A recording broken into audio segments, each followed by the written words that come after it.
Hello again and welcome to Viking TV's Thursday interview with me, Anne Diamond. And this week, as you probably know by now, is Caribbean Week. And the Caribbean is where I spent my first ever cruise. And I've been back many times since. I absolutely love the Caribbean. And for me, the sheer thrill of being on a lovely Viking cruise ship and waking up every morning to a new island and a wealth of new adventures and places to go and things to see, there's nothing quite like it. I can really recommend. But one of the most beautiful parts of the Caribbean that I have never been to is the much celebrated island of Mustique. And when you look at it, I can't understand why it wasn't top of my list. Now, look, that's where it is. The travelogues say Mustique is steeped in history and surrounded by intrigue and lies in the stream of islands of St. Vincent and the Grenadines, just 100 miles west of Barbados. The island's gentle climate and natural beauty of dramatic hilltops and pristine palm-fringed beaches has attracted visitors for generations. Drawn by the unique sense of island life, they return to enjoy the exclusive luxury villas and hospitality offered on this original private island. If you too have never been, just take a look at what we've been missing.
Oh, I want to ride a horse in the surf, don't you? And that last shot there of Basil's, the fantastic beachside bar, brings me to our special guest today, because it is Basil himself, barman and friend, confidant and host to stars and royalty. So let's meet now Basil Charles, who joins us from, well, I think that's your little office, isn't it, Basil? Yes, in Mustique. In Mustique, I know. What a beautiful place. How lucky are you to be there? How are you at the moment? How has the last year been for you with the pandemic and everything? Well, being locked down and the lockdown, well, not really locked down because we did not allow so much people to come during the, and so it was not going anywhere, not traveling for something like almost 16 months. It's really first time since I was like 16 years old. Yes, that's right. It must have been very, very quiet. Yes. You have to drink all those beautiful cocktails yourself instead of giving them to other people. And not only has it, I mean, much more seriously, obviously the pandemic has affected everybody and everybody's business as well. But on top of that, of course, on your beautiful island, you've had the recent volcanic eruption. How is the situation now? There we're seeing what the volcano looks like when it's not erupting, I imagine it's always there, sort of haunting you. But of course, then came the terrible eruption, and it has devastated some of the area. How is it now?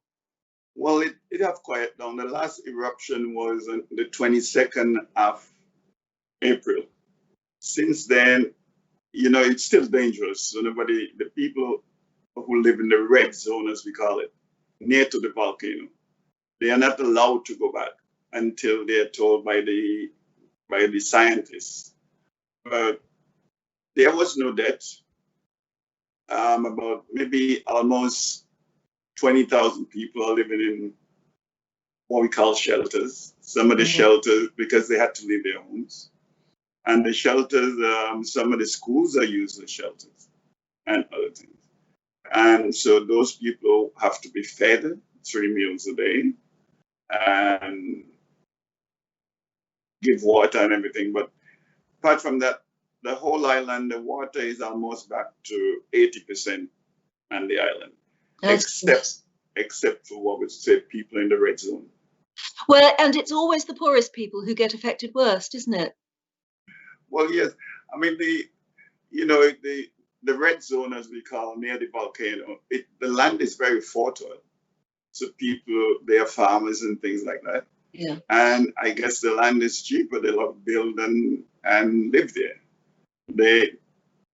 People, the last time the volcano erupted was in 1979. Yeah, I remember that.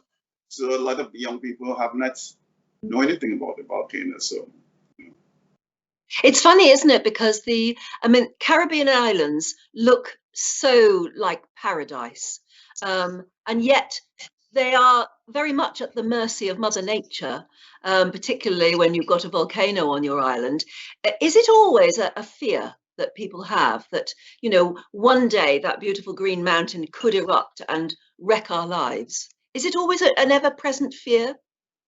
Well, I think it's not so much of a fear in that respect, because before 79, the volcano was asleep for 100 years. So we don't know 79 until now. So maybe it's 40, 50 years from now, maybe it's 100 years. So some people would forget about the volcano. As soon as life go back to normal and people could plant all their vegetables and do everything, they forget the volcano. Actually, what people do most days is climb the mountain and go and see the volcano. Yeah, because it is a spectacular place. And in the meantime, as you say, you have to get on with rebuilding life and trying to get back to normal. And if we look at pictures of your bar, the outlook is just so spectacular, and it looks so peaceful and calm. We've got another shot of your bar at sunset, and who could wish for a better environment? It is so beautiful. I guess from time to time you can forget that. Well, I suppose you can forget everyday life and just look at the idyllic. How long have you been at that bar? How many years has your life revolved around that bar? Since 1976. I started the bar with Colin Tennant in 1976. I think we've got a bit younger you when you must have just been building that whole idea of the bar, which has become so iconic. There isn't, if you Google Mustique, everything mentions you and your bar. It's incredible. Well, for a long time, it became the one place that everybody get to go to. Wherever you are, if you come on the island, visit Mustique, I mean, you take a trip to Basil's Bar, It's like a bar, restaurant, and a nightclub all together. Now, how can you describe to me what that secret is? I mean, clearly it must revolve around your personality, but what else is it? What are the secrets to making a bar like that? Yes, it's beautiful and it's the most beautiful location, but what makes it so successful? Well, I think number one, being in the right place at the right time. Mustique was a young island just starting to grow. There was people coming. Princess Margaret came here and built a house here. And the Caribbean was very sleepy. And being there with Colin Tennant, he thought at one time, we need a fun place to go, a bar. And he said to me, let's do a bar. And he said, every famous bar have the name of the person who runs it or own it. Yeah. I said, let's call it Colin's Bar. He said, no, I'm not going to run it. You're going to run it. So let's call it Basil's Bar. Now, you'll have to explain, because there will be some people watching right now who don't know who Colin Tennant was. So there will be. So you're going to have to explain it. But originally, he owned the island, didn't he? Colin Tennant is the He was very, very eccentric, wonderful Englishman who in 19 something like 58 bought Mustique, this mosquito infested island with no running water, no roads or anything for £58,000 or something like that. Wow. And then spent years putting in roads, doing things to make the whole island work. And I think his wife told him he was crazy. And he said, I would make Mustique a name that everybody wanted to go. And he did. He did. Yes. And we've got some pictures here of some of his relatives, I think, but particularly the people you got to know. Lady Glenconnor, I think, is one of the yes. we've got. And that is actually the occasion on which you sold Basil's bar back, didn't you, in the end? I sold Basil's bar back to the Mustique company 4 years ago. And they had a ribbon cutting for the new opening of the bar. So Lady Anne and I cut the ribbon for the new opening of the bar. And then we've got another one, which is quite weird, but I gather you're quite well known for dressing up as Santa. You are there in the Santa suit, and Andrew Tennant is your elf. Yes. Now, Andrew is Andrea Tennant, daughter Andrea, and late Christopher Tennant. Christopher Tennant was a cousin of Colin. I see. Right. And he spent a lot. That's me and Andrew. I'm told that occasionally you have been seen dressed up as Santa, giving out presents, and your elf has been Mick Jagger. Is that true? My elf was never Mick Jagger, but we had people like the late Felix Dennis, you know, the publisher. Yes. Who died. He used to be one of my elf ones. Never Mick. I think you're very well known for dressing up as Santa and giving out gifts and always having a celebrity friend along, maybe as an elf.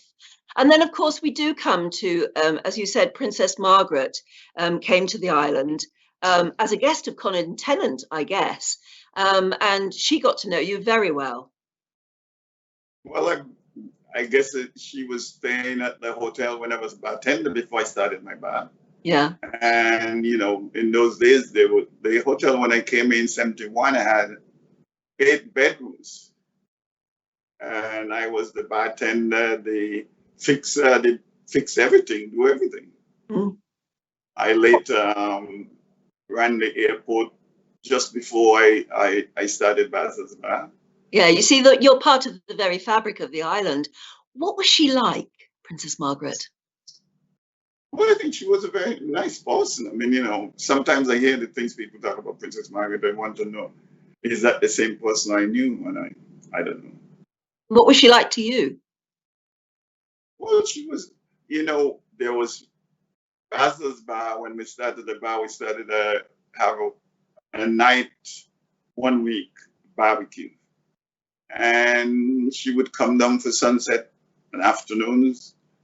She'd have a drink and she would join with her guests for barbecue. So she would, if there were music, she would dance along or whatever. So she was very easy. She loved Mustique, I think, because she could be private in Mustique, couldn't she? Well, yes, Colin, the man who owned the island at the time, who was a great friend of Princess Margaret, he created a whole safe haven for Princess Margaret. So, you know, and journalists and photographers didn't come unless they were friends and he knew them. So she was safe here.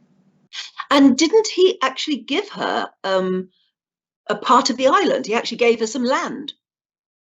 Well, that's where she built her house.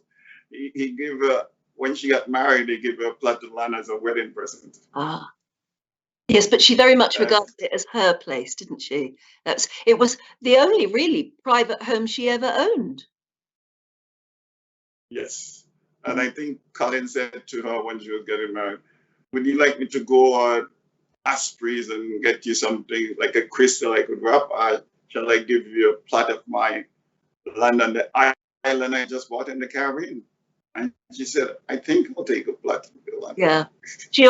She already had jewels. diamonds and tiaras, didn't she? But to have a few acres, Mustique was the special thing for her. I can understand that. Yes, I think so. And we've got another lovely picture as well of the Queen with Princess Margaret coming to the island. I gather that I think the royal yacht Britannia was moored on the island for a while. Well, the Queen visit during her Jubilee, that was 1977, Hmm. and the yacht came at the bar. Yeah, I'm on the background of that photograph. Ah, you are. We can see you. Yes. Yes. So they arrive at the jetty, and one of the little kids give her a bunch of flowers. And Princess Margaret, the Queen, the Duke who just died, and some entourage, they walk from the jetty to Basil's bar. Mm. But you see, by then you had built a reputation for being private, trusted, and they knew that they could just go and enjoy themselves there without it getting to the newspapers or without photographers and things like that. And that was very, very important part of what you did at Basil's bar, wasn't it? Well, yes, the bar was small enough. I mean, they make it about 40% bigger, but it was small enough. It was cozy places, kind of, and people. Well, in the early days, I would say, you know, remember they didn't have cameras in phones and things like that. And someone would come off a boat and have a camera on their neck, and if Princess Margaret was in the dining room or something, I would go up to this person that I don't know and say, well, we have people in the bar who we wouldn't like to be photographed. So if you like to stay, could you please leave your camera behind the bar, and when you leave, you could take your camera. No one ever said no. Mm-hmm. I mean, clearly that is why so many celebrities and royalty began to build up a trust in coming to the bar and just being able to let their hair down privately. And the Middletons, that's Kate's parents, they've come very often and become trusted friends too. They come to holiday here. They've been coming here for a while.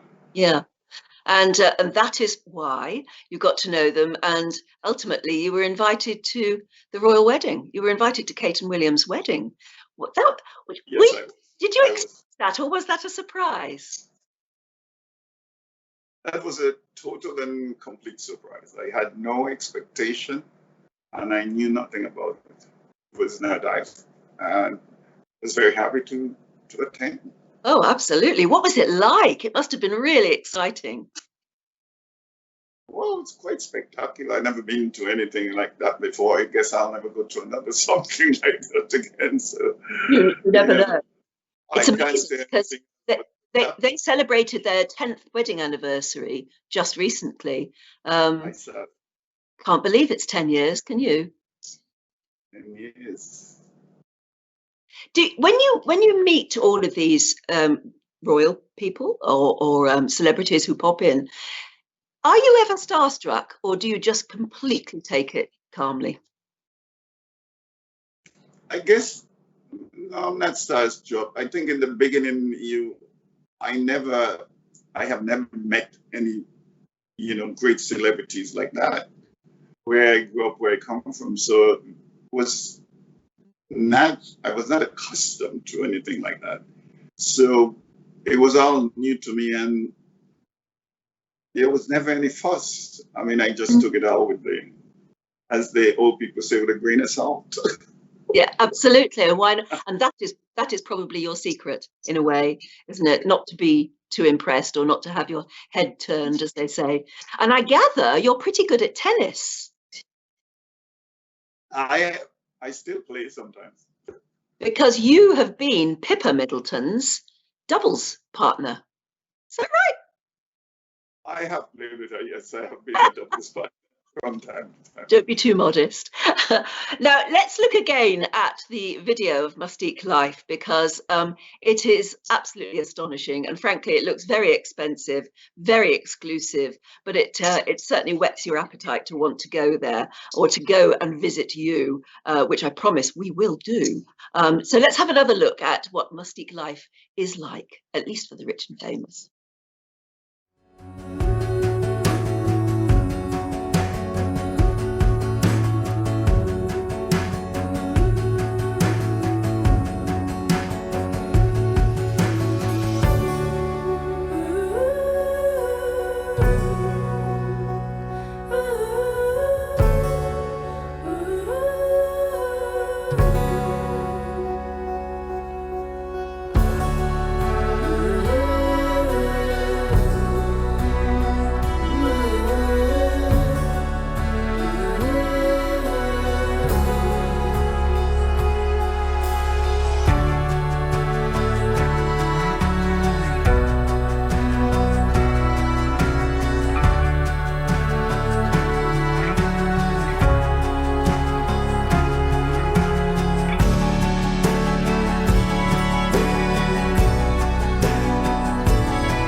Well, I don't know about you, Basil, because you're probably used to it, but the rest of us are salivating over the look of the absolutely beautiful fresh seafood and the gorgeous wines and everything.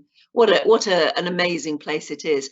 Let's go back though to your own personal story, because the newspapers, when they do talk about you, which isn't very often, but they do occasionally mention you, the newspapers have described you as the penniless barman who became a friend of the royals and confidant of the rich and famous and Pippa Middleton's doubles partner and everything. But how did it all start? Because I gather you really did come from what they call humble beginnings. Very humble beginnings. My mother died when I was 9 years old. I grew up with my grandmother. I started walk from the time I could remember. I mean, I was walking when I was 12 years old. Going to school for a little bit and walk and this and that. And I think I left home at 15, and went and got an apprentice job as a motor mechanic. Then spent a year going to a mechanical school. And my job was a motor mechanic for a while. And then I don't know, that changed. Wasn't paying enough money, so I started to do other things. And I know that life did change for you, actually, when you were involved in a hit and run accident. You were the victim of a hit and run, and you were literally found bleeding by the side of the road by somebody quite special who did change your life. Well, to tell you that story, it would take a long time, but I tell you the short version. I did get into a motorbike accident, and the person who picked me up from that accident was Colin Tennant's partner, who was here running the island at that time, a gentleman called Money Coots. And he then gave me to a taxi driver he knew called Starkey, who took me to the hospital, but he was the first person to pick me up from the accident. I was unconscious, didn't know anything about that. And time goes on, and I went to live in Montserrat. And when I came to Mustique, this was in 1968. This happened. In about 1972. I went to St. Vincent for a few days, and the guy, my friend, who had moved to America, he said, "Do you know Hugo Maricoots?" And I said, "Yes, he runs the island." And he said, "That's the guy that picked you up from the accident." So I came back from Mustique and went up to Hugo Maricoots' house and said to him, it was just about after sunset, about dusk.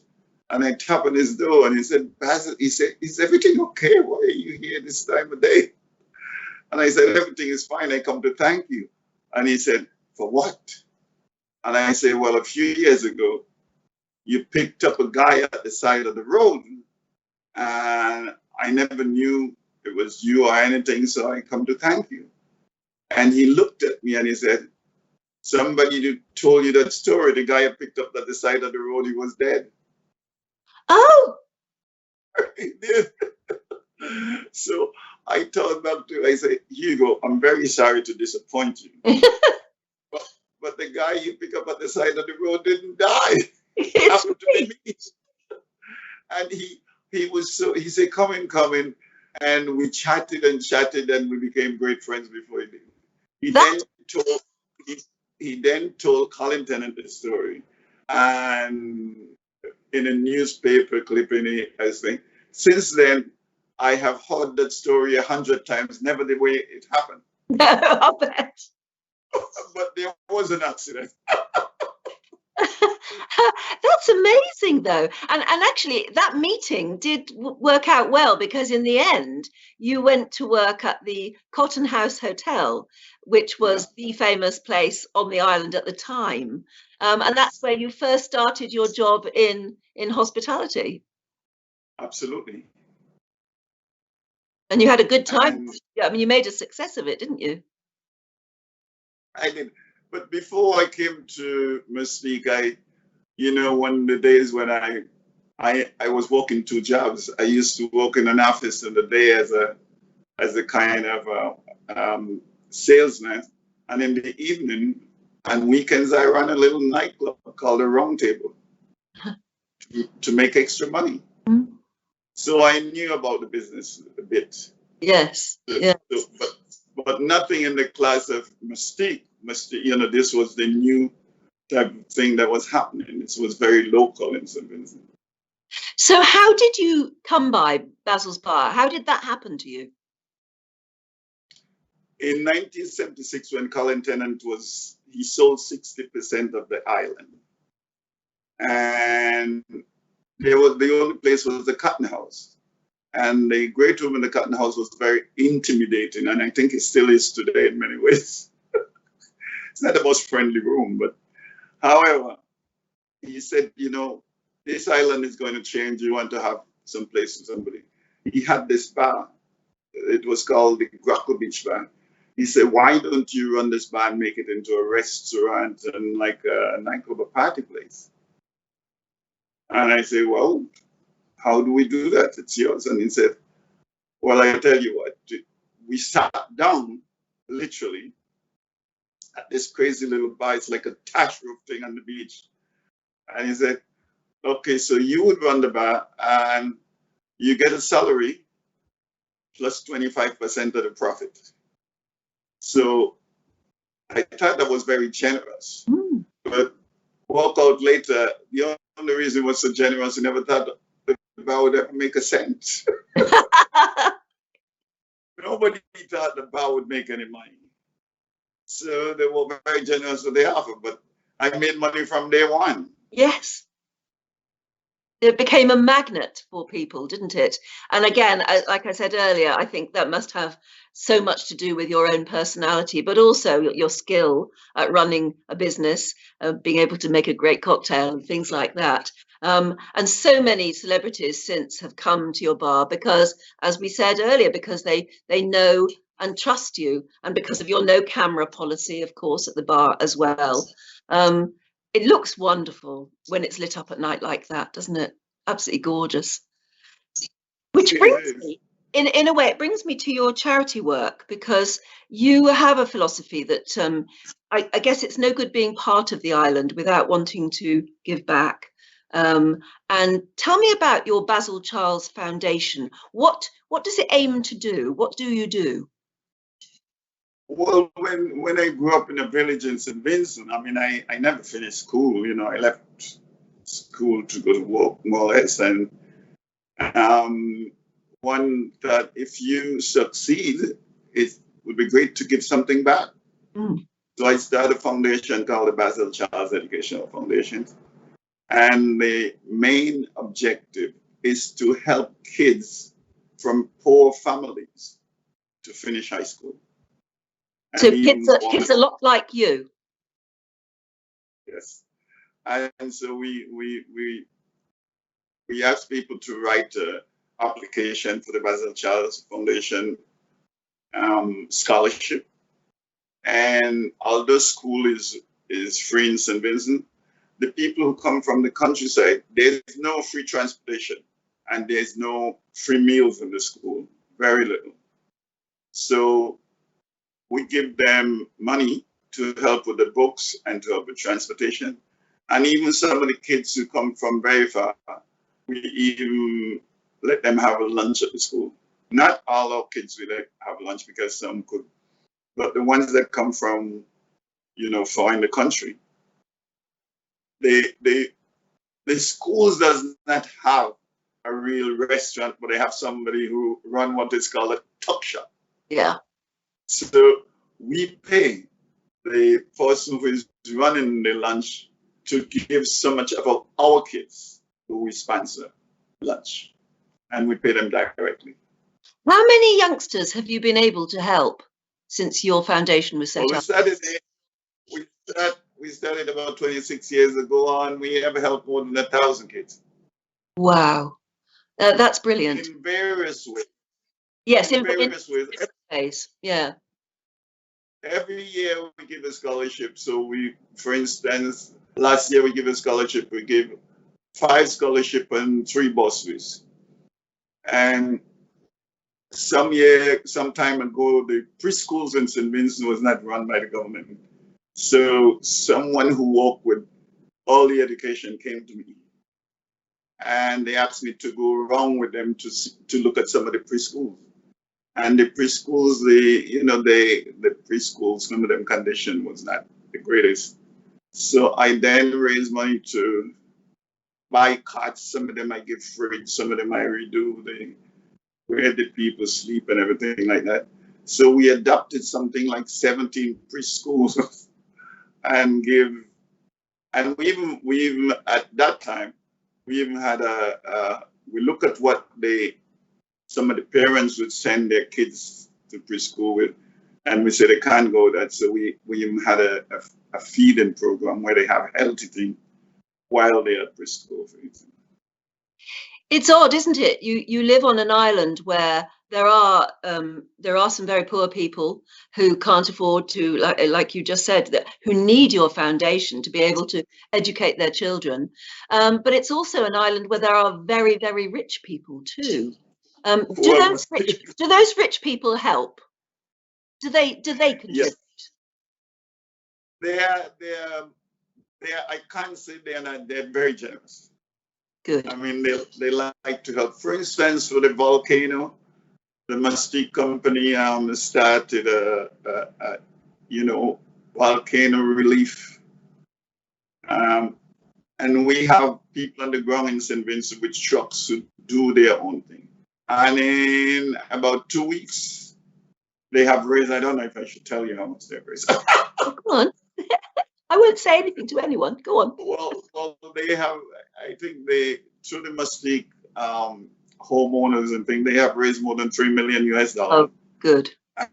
And we have lots of people who work, who buy food, deliver water, deliver food and all things to people in St. Vincent. Good. So that is good to hear. They do help. They're generous. Yeah, that is good to hear, and I'm sure you remind them to be as well. Well, it's because of your charitable work that you were awarded an OBE, and you had to go to Buckingham Palace to actually receive it from the Queen. That must have been such a proud moment. Well, that was in 2005. I mean, I was very involved with the Basil Charles Educational Foundation. There's another thing we start here with make for the MIT to help the Mustique school. Yeah. And I have been involved in 3-4 different foundations and always good to see. And of course, the government in St. Vincent, they at the end of the year, you send your name to Buckingham Palace to be on the Queen's list of honors. Yeah. So, you know, I was awarded the OBE for my contribution in tourism and my contribution towards charity. Yes, and very well deserved. Both I'm still doing today. What was it like, though? Because obviously, to get that OBE, you travelled to London and you went to Buckingham Palace and received it in person from the Queen. What was that experience like? Well, you know, all these different experiences, I mean, they're one in a lifetime. So, I mean, I've been to London many times before that, but then you could accept your award to the Governor General in St. Vincent. Well, why would you want to do that when you could travel to London and go to Buckingham Palace and Absolutely. it given to you by the Queen? So I just it was very special. Very special. Very special moment. I can imagine. Yeah, it's brilliant. So you've sold the bar back now to the Mustique company, but I gather you still go there and you still mix drinks. I don't mix drinks all the time, but I go there. I'm a brand ambassador for the bar still. Yeah, that's a good word for it. Yeah, so you're the brand ambassador. So I go there at sunset when I'm here. I go there for a meal, and you know, I love the bar still. Yes, absolutely. You can't stay away from the place, clearly, but it is so beautiful. What's the secret of being a good barman? I mean, being able to mix a great drink, and we've got some pictures of the sort of things that you mix, which frankly make me want to just jump on a plane straight away and come out to you. But I mean, they just look so wonderful. What's the secret of being a great barman? Well, you have to. I mean, you know, I started that a long time ago. Number one, to make something work, you have to love people. You have to want to stay up late at night and never want to sleep and things like that. When everybody want to stay up late, so we did that. And people love to have drinks, different drinks and things. Over the years, we have created a number of cocktails at Basil's Bar. For instance, in 1979, there was a hurricane called David.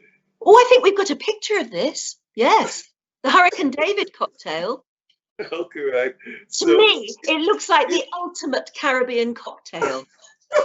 I want to come out now and drink that myself. What's in it? It's very strong. It's actually a half an ounce of white rum, half an ounce of dark rum, ounce and a half of vodka because I used to love vodka, a dash of creme de coco, squeeze a lime, and you literally stir it, shake it, and serve it. Some people top it up with soda water. You don't have to. Gosh, but it's literally. Yeah, it looks. I mean, actually, just having you describe it there, clearly it is very strong. You have to be warm standing up afterwards. But I mean, to me, that just sort of sums up a Caribbean cocktail to me. I love the other. We've got a shot of literally a picture of your long shots, and I love those glasses. Those, yeah. Brilliant. We made rum punch, we made long shot, we make all kinds of drinks. Jump up and kiss me. And that must be part of the secret, is that it has to be fun, doesn't it? There has to be something fun about drinking something very, very special that looks the business. Well, you know, when the bar was very busy, in the evening, a whole set of boats come in. There's lots of boats and things. You would have a bunch of guys come and they would look at the cocktail list, and they would start to say, "Okay, I'm going to start from the top and see how much of those cocktails I could drink in one evening." No. And some people do go through most of the list, but you know, people love doing that. It's a fun thing to do. Well, that's why we go on holiday, isn't it, really? Tell me about the Blues Festival.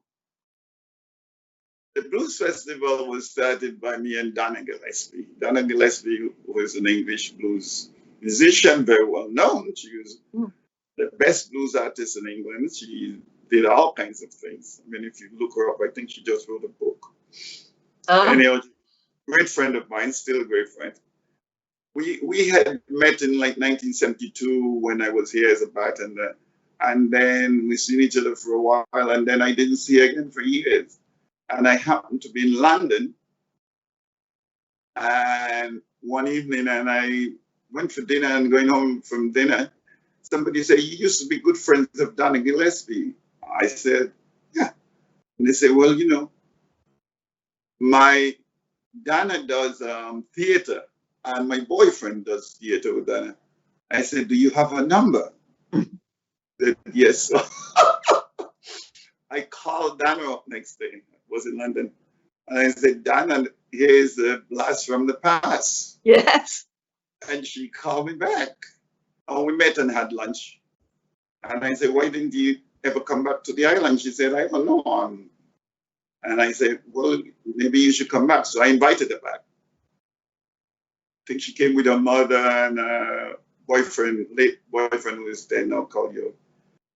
And we had, and the Wednesday night, we have our live band playing. And Donna decided to go and play blues with sing with the band. Blues and calypso doesn't quite mix. And she said, "You know, if you buy a piano, I'll come back next year and we'll do a blues festival." I went and bought a piano. Went to New York after the end of that season, bought a piano. And the Blues Festival was born. Yes. And you raise money. I mean, you, as well as having a good time, it raises money for your foundation as well. That's the only fundraising we have for the foundation. But of course, this year, because of the pandemic, you couldn't have the festival in the normal way, so you had to do it virtually. Yeah, but did it virtually. It was a lot of fun. And we got some people still. We had a few generous old friends of the Blues Festival. We have a couple we call them the godparents of the blues. And we had a few homeowners who been generous. And I just got a check for $1,500 from somebody in New York that I know, say for the foundation. Well, that's one thing, of course, because it was virtual. It's on YouTube. People can watch it now and they can still support your foundation if they want to. We've put together a few little clips of what it looks like this year, the virtual Blues Festival. Let's have a quick look now.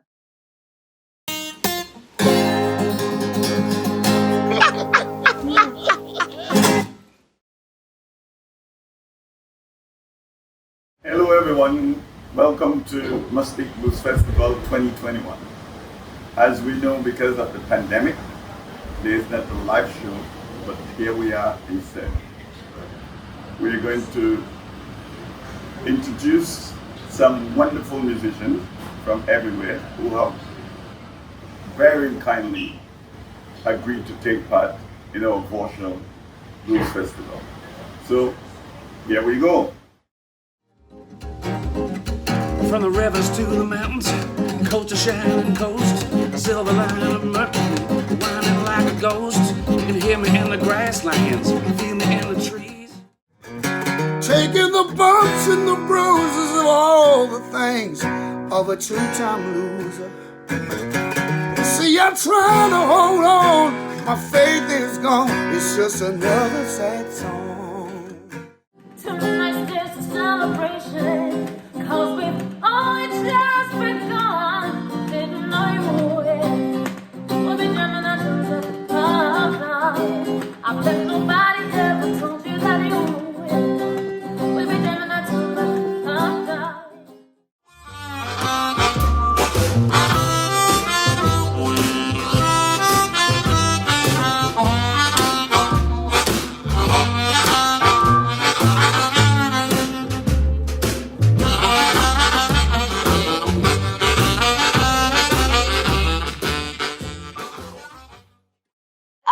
must say, I think the virtual event was probably as good as the real event because everybody really worked very hard at contributing, didn't they? Well, what we did, we got all these people to send us their music, and then we put them on one Sunday evening or something like that. One evening anyway, we invite everybody at the bar and have it live at the bar. So it was fun. It was like, a little bit like the blues festival. Yeah. That and that was back in what, January or February of this year?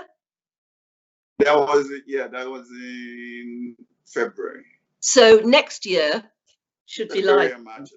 Should be back to normal with any luck, hopefully. Everybody is waiting to come back. Yeah. Yeah.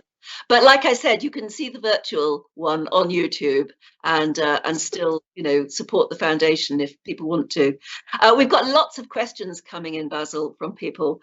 This one you'll find interesting. This is from Bartholomew in Richmond in the US. Yes. He said, he's just said, don't ask my questions. They've all been answered. But actually, there's another lovely one here, which you will know. Dr. Stephanie from Pasadena says, thanks for sharing your personal experience. Your laugh radiates joy to the heart. But I never knew the difference between white and dark rum. Can you describe what is the difference? Well, there's two major differences. One is the white rum is much stronger than the dark rum. And the white rum is clear like water, and the dark rum is dark like brown liquid. Yeah. Mostly. And the dark rum has a different taste, really, doesn't it? They taste different. They're a little bit more. Well, they're older. They're more mature. They age in oak, like rum is like wine. I mean, they age them too, and they do all kinds of things. Yeah. But we have a strong rum in St. Vincent called Captain Blight's. It's so strong you're not allowed to travel with it. Is that right? I can imagine. I can imagine. Now, Mika in Montclair says, how do you get to Mustique? Basil has mentioned an airport. Is that only for private planes and private yachts, or is there transportation from other islands? How, for instance, anyone living in America right now, how would they get to Mustique? Americans get to Mustique very easy. You could either fly to Barbados, but mostly we prefer St. Lucia. St. Lucia is nearer. And then Mustique Company have 3 twin atters, which is run by SVG here. You could buy a seat, and it's St. Lucia to Mustique is about 20 minutes. Oh, easy. So 20-25 minutes, and they have you clear customs in St. Lucia because they have their own thing there. And when you come to Mustique, you get off the plane and go to your house and go to your hotel, and that's it. Okay, well, there you are. That's the easy way to do it. Francis in the United States says, I would like to say hi to Basil. My husband and I used to be the charter boat for Mustique when Colin and Basil were there. Our names were Clive and Francis King. My husband has since died, and my name now is Francis Plunkett. Our boat was called Spur of the Moment, which we sailed from the UK. I loved Mustique. Isn't that lovely? So she remembers you. I think I remember those. Well, there we go. Sibylla says, how and from where do you get your vegetables, meat and alcohol? They make rum they make some of the best rums in St. Vincent. Oh, I bet they do. And 2 of their rums have been, for the last 3 years, our rums have been got best rums of the world. And vegetables, St. Vincent grow all the vegetables. Yeah. Because, we say it's volcanic soil, so the soil is very rich. Yeah. And they grow things from tomatoes to everything, so we get them come over from there. Mm-hmm. And so we have a boat that runs back and forth that bring food, vegetables, and everything. So, meat, of course. Most of it comes from the island itself. St. Vincent, yeah, the mainland. Yes. St. Vincent and the Grenadines. St. Vincent is made up of the mother island, St. Vincent, and Mustique is part of the Grenadines. Grenadines is like 20-something small islands. Some of them have no Nobody on at all. No habitation. Really? Mm. Yeah, So, you have Baliso, Batawa, Islicat, and some of the islands still doesn't have anybody living in them. gosh. Raymond from Freeport in the United States says, "Hi, Basil. I was at Basil's Bar on my honeymoon in September 1988. Were you there at that time? We loved it." Were you there in 88? I'm sure You probably were. yes, I was in 88. Yeah. Absolutely. Brittany says, "I gather Mustique is a very exclusive private island. Do guests only come by invitation only, or can anyone book a hotel room or villa?" Yes, you can book a hotel room. The hotel is called the Cotton House Hotel. And if you go on the Mustique website, you'll find it. Or you could rent a villa. Yeah. Or you could sail on a sailboat and come and spend some time. Yes.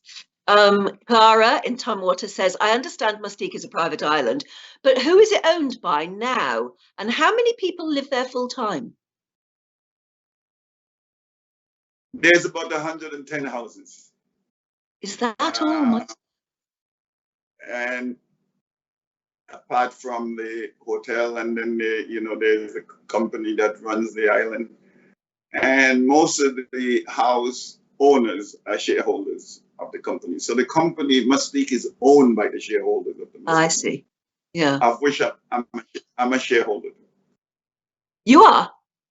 I'm the only local shareholder. Oh, that's brilliant. And you deserve it. Why not? Absolutely. But it's I mean, people feel a great loyalty towards Mustique, don't they? Well, they say that once you visit Mustique, you fall in love with it. And I imagine you see the same people coming back year after year after year after year. Yes, I think that's been the great success of Mustique. It's a family island, people who bring their kids. I know people who, their grandparents used to own a house. Now they own the house that their grandparents used to own. So, because it's a safe island, it's safe for kids, it's safe for adults, it's safe for everyone. Mm. So I think that's one of the great successes of Mustique. Yes, exactly. No, that's why people come back year after year after year. I don't know if you've ever watched The Crown, the Netflix series, The Crown. Yes. We all have, haven't we? Guilty secrets. Laverne in La Mesa says, "Was the scene of Princess Margaret in the swimming pool in The Crown supposed to be in Mustique?" I think it was, wasn't it? That was meant to be Mustique. Yeah, she had a swimming pool, but I didn't see that part of The Crown. Oh yeah, no, it's in there. You'll have to watch it again. It's definitely in there. Is it the last one or the first one? It will be one of the middle series, I think, where she's, and they do show a lot of scenes of her enjoying, just as you've described, enjoying the sense of privacy that the tenants provided, and the people who were in her little entourage of trusted people. But yes, there was a big scene by the swimming pool, and I think it was very definitely meant to be Mustique. The area that she built her own house in, what's that called? Because that's still quite a part of the island you can go to, isn't it? You could go all over the island. It's called Jeliso. Yes, that's right. Les Jeliso, which means it's the beach down below, which is the most beautiful beach. And in French, it means beautiful waters. Mm. Do you ever go to any of the other islands in the Caribbean? I mean, for instance, what do you ever take holidays? I mean, where do you go if you go on holiday? Oh my God, I go for a holiday all the time. Well, where? There's nothing I love more than traveling. I spend almost 30 years going to Bali. Really? From here to Bali, and I used to buy the furniture and all kinds of things and bring them back in container and sell them here. I also spend a lot of time in New York. I can understand that, because that's very different. But going, the man from Mustique going to Bali on holiday, I mean, what do you do? Do you, for instance, do you enjoy fishing or anything like that? No, it's I love swimming, I love sailing. I love all the things to do with the sea, but fishing. Okay, all right. But I can understand, as I say, New York being a very experience. I dive. I used to dive a lot in Asia, so scuba diving and things like that. So, for instance, what are you going to be doing now when I say goodbye to you in the next couple of minutes? And thank you for a lovely interview. What are you off to do now? Well, I think tennis would be finished. I've been watching tennis, the Madrid Open.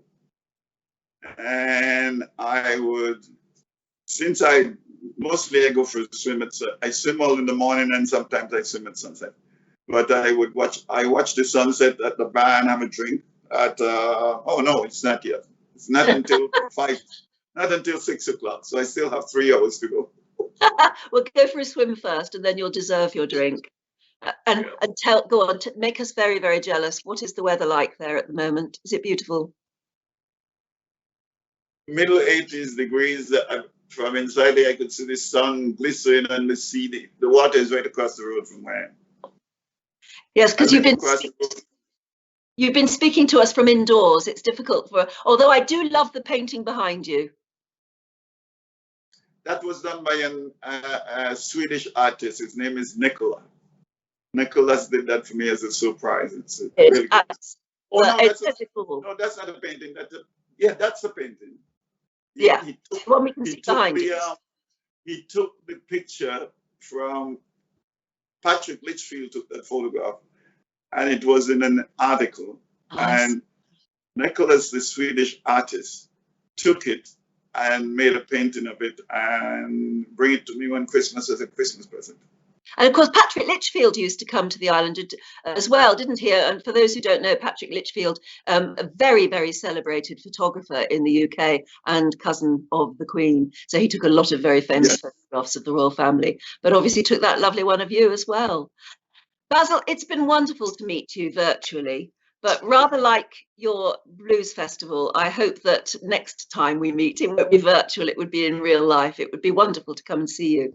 And I know there have been so many people watching right now who would actually love to come and visit you personally as well, now that we know about Mustique. Thank you so much for telling us about your story and about the wonderful place of Mustique.